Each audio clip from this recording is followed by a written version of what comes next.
Se você ainda não me segue no Instagram, vai lá. E se quiser o conteúdo completo de biologia para vestibular e Enem, acesse a minha plataforma. O link está aqui na descrição do vídeo.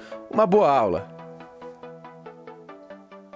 Fala pessoal, tudo certinho? Bem-vindos a mais uma videoaula e hoje nós vamos falar sobre o que são os animais celomados, pseudocelomados e acelomados. Então são nomes que se repetem tanto no estudo da embriologia, vou falar aqui para vocês, quanto também no estudo da zoologia. De vez em quando a gente está lá estudando, de repente fala assim, este animal é pseudocelomado. E a gente fala, bah, este animal é acelomado. Você fala, bah, o que é isso? Para que complicar? Mas é importantíssimo. Como eu falei para vocês, esses nomes, eles surgem no estudo já da embriologia, do desenvolvimento embrionário.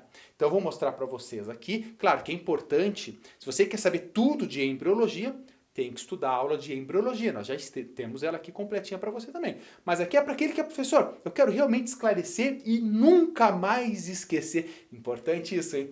Desses conceitos. Então essa é a aula para você. Agora te liga, eu vou falar aqui do conceito, vai soar um pouco confuso no início, mas depois eu vou explicar detalhadamente. Então anota aí. Celoma é a cavidade embrionária, começa lá no embrião, preenchida por fluido celômico e revestida, isso é muito importante, revestida pela mesoderme. Aí tu fala, bah, professor, e o que é a mesoderme? Calma, já vou explicar para vocês. Então o início desse celoma, o início dessa cavidade, que aqui está representada em branco, surge lá na gastrulação. Lembre-se, tu já foi uma célula. Quando o espermatozoide fecundou o óvulo, quando houve a fecundação, ali tinha uma única célula que se dividiu em 2, 4, 8, 16 e foi se dividindo até formar a mórula. Depois formou a blástula e depois formou a gástrula, que aqui está representado. Isso aqui é a gástrula. A gástrula, eu vou anotar aqui para vocês, ó. Gástrula. Isso aqui, início na gastrulação, portanto, forma a gástrula. Te liga, esta gástrula aqui, eu quase caí no fio, essa gástrula aqui é de um animal triblástico. Em embriologia, nós falamos que um animal é triblástico, o nome já está falando, quando possui 3 folhetos embrionários. Por exemplo, nós somos triblásticos e, claro, eu vou explicar para vocês, todos os animais que estão nestes conceitos aqui são animais triblásticos, isso é fundamental. Por quê? Porque existe lá os quinidários, que são animais diblásticos, e que eles não se enquadram nessa classificação. Então você já arrisca. Falou assim, um quinidário é celomado, pseudocelomado ou acelomado. Não é nada. Porque ele não tem 3 folhetos embrionários. Antes dos quinidários tem os poríferos. Poríferos são os animais mais primitivos que estudamos no ensino médio. E eles, cara, são extremamente primitivos e ele não tem nem folheto embrionário, nem diblástico eles são. Então te liga que nós estamos falando aqui de animais triblásticos, portanto tem 3 folhetos embrionários. Quais são eles? Ectoderme, o mais por fora, mesoderme, o do meio, e a endoderme, o mais interno. Logo, são 3 folhetos embrionários. Agora vamos ao conceito de novo. Celoma é uma cavidade lá no embrião preenchida por um fluido celômico e revestida pela mesoderme. Então agora tu já sabia que é a mesoderme. A mesoderme é esse emaranhado de células que está no meio, entre a ectoderme por fora e entre a endoderme por dentro. Agora repara, ele diz que essa cavidade, que o celoma, ele está revestido completamente pela mesoderme. Então tá vendo isso aqui em branco? A volta desse coisinho em branco está 100% revestida por células da mesoderme. Isso é fundamental, porque para um animal ser considerado celomado, tem que ser nessa conformação. Eu vou mostrar os outros exemplos aqui para vocês. Então, recapitulando, todos os animais triblásticos, começa aqui dos plateumintos, nemateumintos e vai, certo? Todos esses animais, eles enquadram-se nessa classificação de celomados, pseudocelomados ou acelomados. O grupo de animal diblástico, que são os quinidários, nem se enquadram aqui, então eles não são nada disso. E os poríferos, pior ainda, porque nem folheto embrionário eles têm. Quinidários têm 2, os outros têm 3, e os poríferos não têm nada. Porífero não tem porcaria nenhuma, gravem isso. Então, porífero e quinidário não se enquadram. Tranquilo. Antes de eu falar dos grupos e mostrar aqui o exemplo para vocês, qual a importância evolutiva do celoma? Pô, nós somos animais celomados. Então essa cavidade que aqui está representada em branco, porque isso aqui, gente, se vocês olharem a aula de embriologia, vão ver que isso aqui é um emaranhado de célula, como se tivesse sido feito um corte aqui. Pá, foi feito um corte e expôs as células para vocês. Claro, isso aqui é microscópico ainda, está em desenvolvimento, está crescendo. Ok? Mas então qual a importância do celoma? Primeiro, pensem em nós, eu vou dar como exemplo nós.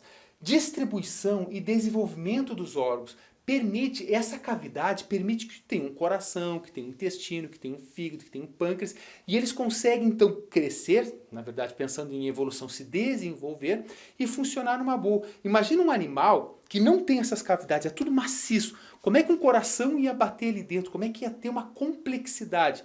Ia ser horrível, não ia chegar à complexidade que é, por exemplo, o nosso dos cordados. Outra, em alguns animais pode dar sustentação. Pesquise aí esqueleto hidrostático, que tem, por exemplo, os anelídeos, minhoca, por exemplo, e os equinodermatas, como a estrela do mar. O esqueleto hidrostático dá uma sustentação, então, certo, sustentação para alguns grupos animais. Distribuição de substâncias do corpo, também é importante. Imagina que tem um coração, vasos sanguíneos, está lá um intestino. Então, a distribuição a partir do celoma se torna mais eficiente.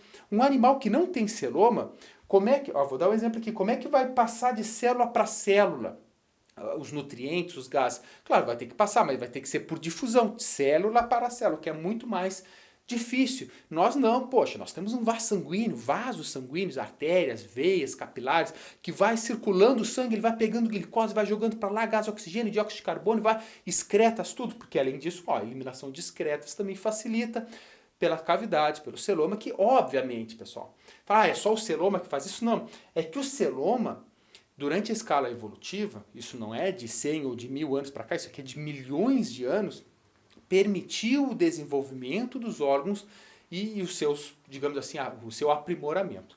E também a própria locomoção se torna mais complexa nos animais celomados. Tranquilo. Bom, grava aqui, agora vamos para esse lado, que é o que mais complica os alunos. Então aqui tem os animais celomados, como é que é o corpo dele, imagina que foi feito um corte. Ah, professor, isso aqui não é nós. Não, imagina que está aqui, cortou a barriga da pessoa, isso aqui no meio seria um tubo digestório, né, a cavidade gástrica ali, podemos dizer. Temos o pseudocelomado e o acelomado. Então repare muito bem nas cores. Aqui está o amarelo, o rosa e o laranja. Aqui está o amarelo, o rosa e o laranja. Então, quando eu falo de ectoderme, mesoderme e endoderme, elas estão representadas aqui como ectoderme por fora, meso por dentro e a endo mais por dentro ainda. Então, num animal celomado, perceba que o celoma, aqui que está representado nessas duas cavidadezinhas aqui, está 100% revestido por quem? Pela mesoderme. Então 100% do celoma, ou melhor, exatamente, 100% do celoma está revestido pela mesoderme. Por isso é animal celomado. Quem são os exemplos? Pensando assim do mais primitivo deles até o mais derivado, podemos dizer assim. Anelídeos, moluscos, artrópodes, equinodermatas e cordados, inclusive nós. Então, os anfíbios, os peixes, os anfíbios, os répteis, as aves, os mamíferos, todos os cordados são. Os equinodermatos, estrela do mar, por exemplo, os artrópodes, aracnídeos, insetos, miriápodes, os diplópodas e quilópodes, crustáceos, os moluscos, os anelídeos, sanguessuga, minhoca, todos eles são celomados. Tranquilo? Então repara que qual é a importância. Professor, como é que eu me ligo nisso numa prova? Te liga, vai lá direto para a mesoderme. Mesoderme está aqui em rosa. A mesoderme está revestindo completamente uma cavidade, então é celoma. Tranquilo. E o que é um pseudoceloma que tanto estudante fica apavorado? Ah, professor, me confundo. Não, olha como é fácil. Aqui tem uma cavidade, certo? Tem uma cavidade, tá? Tem um espaço ali. Só que repara que essa cavidade, de um lado, está sendo revestida pela mesoderme. Só que do outro lado está sendo revestida pela endoderme. Então é uma cavidade? É, mas é um falso celoma. Porque para ser celoma raiz, celoma verdadeiro, tem que ser 100% preenchida pela mesoderme. Grava isso, gurizada. Anota que tu não vai te esquecer na hora da prova. Se tem espaço mas está sendo revestido tanto pela mesoderme quanto pela endoderme, é uma cavidade, é um falso celoma. Por isso que a gente chama de pseudo. Na biologia, pseudo é falso. Então, é falso celoma, pseudoceloma. Quem tem dos grupos de animal que a gente estuda, dos grupos de animais que a gente estuda no ensino médio, nematelmintos. Perfeito. Então, grave esse. Um nematelminto. Onde é que encontra o nematelminto? Na barriga de uma pessoa com lombriga.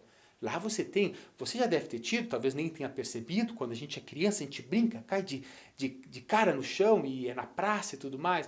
Agora tem umas crianças aí que ficam só em apartamento, talvez nunca tenham tido. Mas tu já brincou na praça, na rua, ralou o joelho, tava lá, caiu de boca na terra, numa praça, provavelmente tu já teve uma lombriguinha, um nematelminto. Então tu já teve dentro de você um animal pseudocelomado. Olha que bonito, chega a ser charmoso, né? A partir de agora, se você vê uma pessoa com ascaris lumbricoides, com a lombriga, tu fala, poxa, esse animal é pseudocelomado.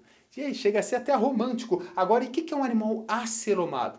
Um animal acelomado é que não tem essa cavidade. Fala, professor, mas cadê a cavidade? E essa cavidade no meio? Isso aqui é o tubo digestório, que todos têm. Né? No nosso caso, começa na boca e termina no ânus. Ok? Porque é completo. Mas isso é cavidade digestória. Agora, o celoma, ou o celoma aqui, ou pseudoceloma, são cavidades que não são o tubo digestório. Um animal que é acelomado só vai ter o espacinho lá do tubo digestório. E o resto não tem nada. Então é tudo preenchido, ele é um corpo maciço. Maciço, feito de células completamente. Por isso que, imagina que tem um nutriente que vai ser passado, ele é passado de célula para célula. Não vai ter um sistema circulatório mais complexo, cheio de órgãos, como é o caso nosso. Tal. Então é muito mais simples. Por exemplo, os platelmintos. Platelmintos pode ser a planária, o grande exemplo que a gente estuda no ensino médio, mas pode ser também uma tênia solitária de 5 metros no intestino de uma pessoa. Por isso que isso aqui, esses animais acelomados, eles são platelmintos, têm um corpo chato. Por que tem esse corpo chato? Assista a nossa aula de platelmintos. Esse corpo achatado é justamente para facilitar a difusão, troca gasosa entre as células e de nutrientes também. É muito importante você se ligar nisso. Até a gente poderia ter desenhado ele achatadinho aqui por se tornar platelminto, mas para ser didático eu mostrei aqui. Então, sem cavidade, acelomado. Agora, pessoal, deu calor, porque a gente vai fazendo aula aqui e vai dando calor. Já está no tempo certo. Eu só tenho alguns conceitos que eu não quero falar para não confundir, não coloquei, mas eu vou deixar para quem quer se aprofundar, quiser pesquisar. Por exemplo, tem 2 tipos de formação do celoma. Um é o esquizoceloma e o outro é o enteroceloma. Qual a diferença deles? Bom, na hora de formar o celoma, durante o desenvolvimento embrionário, ele vai ser formado de uma forma ligeiramente diferente. Vou ler para vocês o conceito. Esquizoceloma. O celoma surge de blocos de mesoderme do embrião. Enquanto que o enteroceloma, vou ler para vocês. O celoma surge de bolsas mesodérmicas, então você vai ver que está surgindo umas bolsinhas aí, formadas a partir do arquêntero, que é, digamos assim, a cavidade, é o primórdio do intestino do embrião, a gente pode dizer assim. Ok? Beleza. E aí eu não quero falar mais para não complicar vocês. Interessante que em nós, eu anoto sempre alguns detalhes a mais, um aprofundamento a mais. Em nós, imagina, nós somos seromados, nós somos cordados mamíferos. Em nós, os órgãos, eles têm todos os seus espacinhos e tal, e esses órgãos estão sendo revestidos também pelo peritônio, certo? Então isso evita também que eles grudem e tal, mas cada um tem o seu espacinho. Mas também não pensa, se você vai fazer qualquer curso na área da saúde, imagina, vai fazer medicina. Você imagina que o coração é aqui, o fígado bonitinho aqui, tem um espacinho, começa o intestino delgado, vem o intestino grosso, passando, pâncreas.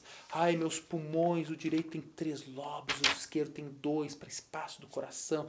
Aí tem aqui o diafragma, tudo bonito, charmoso, os rins aqui, meu Deus do céu, tá tudo bonitinho. Aí você imagina assim, vai falar, coisa bonita. Aí você vai olhar o primeiro exemplar, quando se estuda no cadáver, você vai ver que tá tudo socado aqui. Tu fala, cara, como é que o coração bate aí? Ele tá batendo aqui o coração e o pulmão tá aqui. Pô, vai pra lá, velho. O fígado aqui do lado, fazendo aqui assim, o intestino com gases aqui. Então tá tudo junto, velho. O troço é muito louco. Claro que tu não vai ver batendo, não vai ver misturando.